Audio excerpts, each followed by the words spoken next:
before Annabelle sat menacingly in a cupboard, before Megan danced her synthetic socks off, before Chucky played the Zuni doll and even that prick Gabbo, there was a creepy short film which, to my understanding, depicted cinema's first ever killer toy. The Doll's Revenge was produced in Britain way back in 1907, directed by Cecil M. Hepworth. Like the majority of shorts from this time, the film is only a few minutes long and consists of a mere 2 shots. However, within those tight restrictions, The Doll's Revenge manages to compose a simple morality tale, with an ending that actually shocked me almost 120 years after its original release.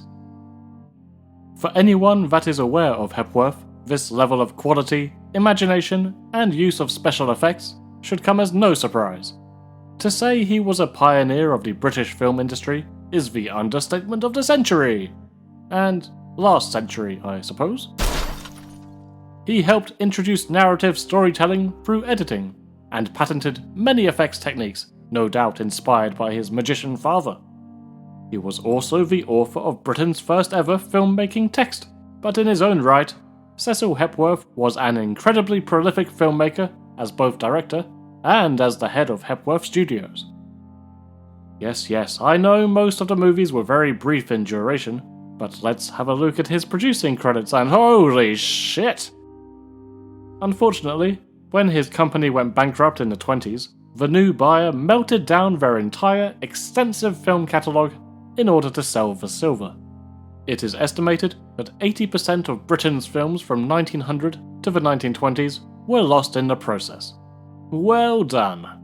Luckily though, some of the more prominent entries in his filmography survived through external copies, including The Doll's Revenge. The plot of the short film is not very taxing, and even your household pets should be able to follow along. It begins with a little girl and a little boy. Well, it begins with what are supposed to be a little girl and a little boy. Audiences these days get in an uproar when somebody is cast a little younger than their actual age, but back in 1907, screw it! I believe the middle-aged lad with the failing hairline is a young whippersnapper. Let's get on with the movie. I also can't help but point out that the siblings are portrayed by real-life siblings, Gertie and Bertie Potter. Their parents had a strange sense of humour.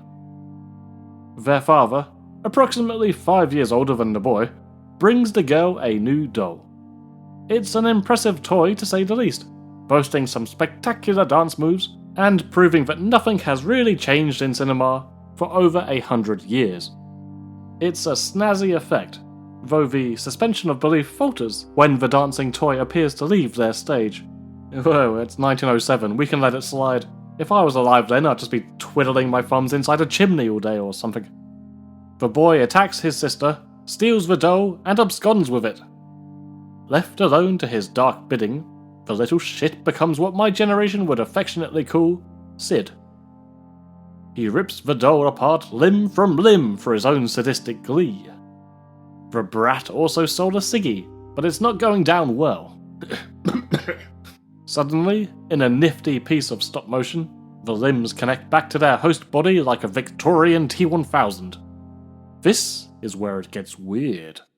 The doll grows and grows exponentially until it's a towering figure, doing its spooky dance all the while.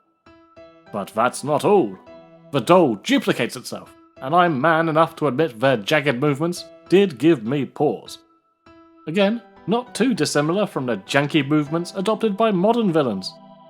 Bertie Potter himself switches out for a doll.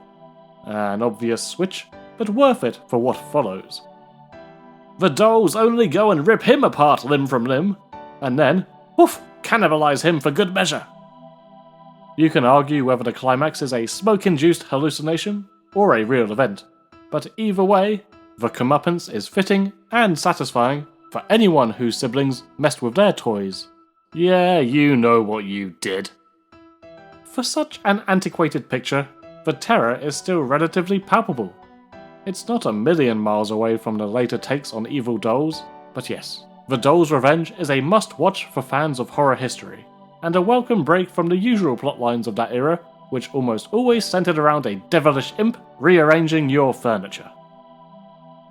If you know of a killer doll movie that's even older than this, please let us know in the comments below, for the benefit of everyone watching here, and to render this video redundant, thus making me look like a twat.